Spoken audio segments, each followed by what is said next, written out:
Bienvenue sur la chaîne Voix du Ciel, où nous explorons ensemble les merveilles de la foi, de l'amour et de l'espérance.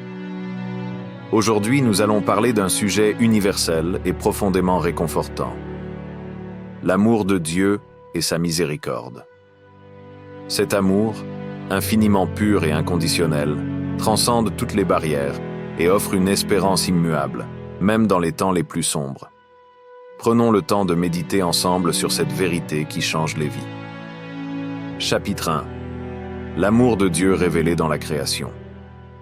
Dès le commencement, l'amour de Dieu se manifeste dans la création. Lorsque nous contemplons la beauté du monde qui nous entoure, nous voyons les traces d'un Créateur qui aime d'un amour parfait.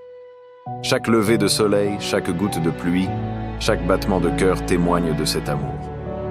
Les Écritures nous disent que Dieu a créé l'homme à son image, un acte qui reflète une dignité et une valeur infinie attribuées à chaque être humain. En Genèse 1:31, il est dit « Dieu vit tout ce qu'il avait fait, et voici, cela était très bon. » Cette bonté originelle est une émanation de l'amour divin. Prenons un instant pour réfléchir à la vie courante. Lorsque nous admirons un coucher de soleil flamboyant ou ressentons la sérénité d'une forêt calme, c'est comme si Dieu nous rappelait qu'il est là, qu'il nous aime et qu'il veille sur nous. Par exemple, imaginez un parent qui prépare avec soin les repas pour ses enfants. Chaque détail, du choix des ingrédients à la présentation, exprime un amour silencieux mais puissant. De la même manière, Dieu a préparé la terre pour nous, veillant à ce que chaque élément soit parfaitement ajusté pour notre bien. Dans la vie quotidienne, l'amour de Dieu est aussi visible dans la diversité et la richesse des relations humaines. Pensez aux amitiés sincères, aux gestes de solidarité ou aux soutiens inattendus qui nous parviennent dans les moments difficiles. Ces instants sont des rappels que Dieu agit souvent à travers les autres pour démontrer son amour envers nous. Chaque sourire échangé, chaque mot réconfortant est une preuve de cet amour qui dépasse les mots. Mais au-delà de la beauté et de la bonté de la création, l'amour de Dieu se manifeste également dans sa patience avec nous. Même lorsque nous nous éloignons de lui, il continue à nous chercher, comme le berger qui laisse les 99 brebis pour retrouver celle qui s'est égarée. Luc 15:4-7. Cette patience et cette constance dans l'amour de Dieu sont un appel à le reconnaître dans les détails de notre quotidien et à le remercier pour sa fidélité inébranlable. Chapitre 2. La preuve suprême de l'amour de Dieu. La plus grande preuve de l'amour de Dieu réside dans le don de son Fils unique, Jésus-Christ. En Jean 3,16, nous lisons « Car Dieu a tant aimé le monde qu'il a donné son Fils unique, afin que quiconque croit en lui ne périsse point, mais qu'il ait la vie éternelle. » Cette déclaration encapsule la profondeur de l'amour divin, un amour prêt à tout sacrifier pour rétablir une relation avec l'humanité. Revenons à la vie quotidienne. Imaginez un père qui travaille de longues heures pour subvenir aux besoins de sa famille, ou une mère qui sacrifie ses propres désirs pour le bonheur de ses enfants. Ces exemples illustrent un amour sacrificiel, mais même cela ne peut rivaliser avec l'amour divin. Dieu a offert ce qu'il avait de plus précieux pour nous racheter. La croix de Jésus est le sommet de cet amour, un acte qui dépasse la compréhension humaine. Dans le ministère de Jésus, cet amour se révèle aussi dans des gestes concrets.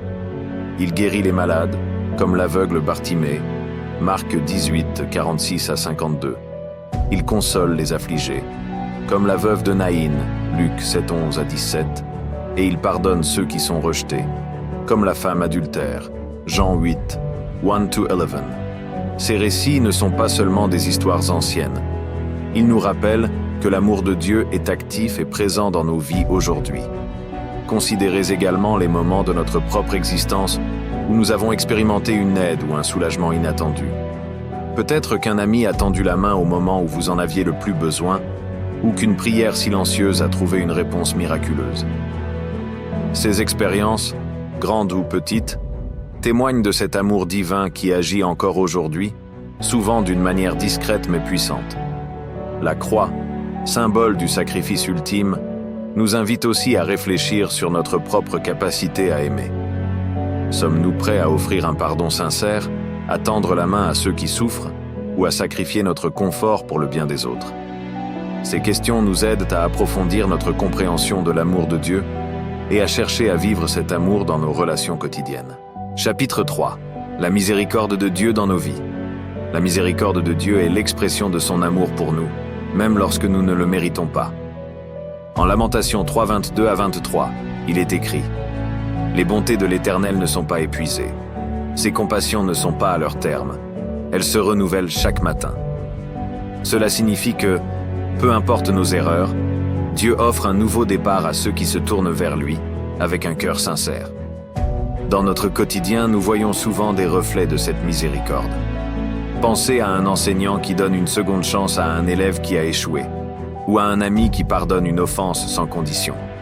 Ces exemples, bien qu'imparfaits, nous montrent un aperçu de la miséricorde infinie de Dieu. Dieu ne tient pas compte de nos fautes passées si nous venons à lui avec un cœur repentant. Il est comme ce père dans la parabole du fils prodigue, Luc 15, 11, 32, qui court à la rencontre de son enfant perdu, le couvrant d'amour et de pardon.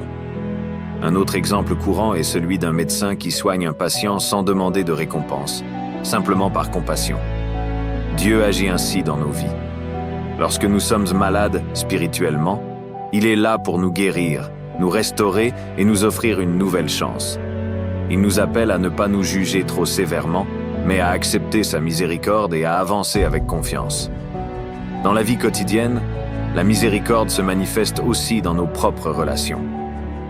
Combien de fois avons-nous été les bénéficiaires du pardon d'un proche? Ou combien de fois avons-nous eu l'occasion de montrer de la compassion à quelqu'un dans le besoin? Ces moments, bien que parfois difficiles, sont des opportunités de refléter la miséricorde que nous recevons chaque jour de Dieu. En répondant avec bonté et compréhension, nous devenons des instruments de sa grâce. Chapitre 4. Comment répondre à l'amour et à la miséricorde de Dieu? La réponse à l'amour de Dieu ne peut être qu'un amour réciproque. En 1 Jean 4, 19, il est dit « Nous l'aimons parce qu'il nous a aimés le premier ». Aimer Dieu signifie vivre selon ses commandements, chercher sa volonté et cultiver une relation intime avec lui par la prière, la méditation et la lecture des Écritures. Dans la vie de tous les jours, cela se traduit par des actions concrètes. Par exemple, pardonner à quelqu'un qui nous a blessés est un moyen de refléter l'amour et la miséricorde que Dieu nous accorde. Aider un voisin dans le besoin, même si cela nous coûte du temps ou des efforts, est une autre manière de répondre à l'amour divin. En aimant les autres, nous aimons Dieu, car chaque personne porte en elle l'image du Créateur. Un autre aspect essentiel est la gratitude. Lorsque nous remercions Dieu pour les bénédictions, grandes ou petites, nous reconnaissons sa présence dans nos vies. Un simple repas partagé avec des proches, une réussite au travail ou un moment de paix intérieure sont autant de raisons de dire merci. Vivre dans une attitude de gratitude nous aide à voir l'amour de Dieu partout et à vivre avec une joie profonde. Enfin, répondre à l'amour de Dieu signifie aussi partager cet amour avec le monde. Témoigner de sa grâce et de sa miséricorde, que ce soit par des paroles ou des actions, est une façon puissante de refléter ce que nous avons reçu. Chaque geste de bonté, chaque mot d'encouragement, chaque acte de service devient une lumière dans l'obscurité et une manière de montrer que l'amour de Dieu est vivant et actif. Chapitre 5. L'amour de Dieu dans les épreuves. Une des facettes les plus profondes de l'amour de Dieu est qu'il demeure fidèle, même dans les moments les plus difficiles de nos vies. Les épreuves, bien que douloureuses, peuvent devenir des occasions de ressentir l'amour divin de manière encore plus profonde. En Romains 8, 28, il est dit « Nous savons du reste que tout concourt au bien de ceux qui aiment Dieu, de ceux qui sont appelés selon son dessein. Cela signifie que même nos souffrances peuvent être transformées en bénédictions. Pensez à un jardinier qui taille ses plantes. Bien que cela puisse sembler cruel pour la plante, cette taille est essentielle pour qu'elle grandisse plus forte et produise davantage de fruits. De la même manière, Dieu permet parfois des épreuves pour nous purifier, nous rapprocher de lui et nous faire mûrir spirituellement. Un exemple courant est celui d'une personne qui perd son emploi, mais qui finit par trouver une opportunité encore meilleure, qui développe une confiance accrue en Dieu à travers cette période d'incertitude. Dans nos relations humaines, nous voyons aussi des parallèles. Un ami fidèle est celui qui reste à nos côtés dans les moments difficiles. De même, Dieu ne nous abandonne jamais, même lorsque nous traversons des vallées obscures. Dans la prière et la confiance, nous pouvons trouver une paix qui dépasse toute compréhension, comme le promet Philippiens 4:7. Et la paix de Dieu, qui surpasse toute intelligence, gardera vos cœurs et vos pensées en Jésus-Christ. Ces moments d'épreuve sont aussi des occasions de croissance dans notre foi. En témoignant de la bonté de Dieu même dans l'adversité, nous devenons des témoins vivants de son amour pour le monde. Un exemple serait de soutenir quelqu'un d'autre qui traverse une situation similaire, en partageant notre propre histoire et comment Dieu nous a soutenus. Chapitre 6. L'amour de Dieu pour la communauté humaine. Enfin, l'amour de Dieu ne se limite pas à des relations individuelles. Il s'étend à la communauté humaine tout entière. Dieu nous appelle à vivre en harmonie les uns avec les autres, reflétant ainsi son amour universel. En Jean 13h34, Jésus dit « Je vous donne un commandement nouveau. Aimez-vous les uns les autres. Comme je vous ai aimé, vous aussi, aimez-vous les uns les autres. » Dans la vie courante, cela signifie bâtir des ponts entre les cultures, les générations et les croyances, au lieu d'ériger des murs. Par exemple, des programmes communautaires qui viennent en aide aux sans-abri, des écoles qui offrent une éducation aux enfants défavorisés, ou même des initiatives locales pour nettoyer l'environnement sont autant de manières de manifester cet amour collectif. En tant que membres d'une société, nous avons la responsabilité de refléter l'amour de Dieu dans nos interactions quotidiennes. Cela peut être aussi simple que d'écouter quelqu'un avec empathie, de donner de notre temps pour une cause juste, ou d'encourager une personne qui traverse une période difficile.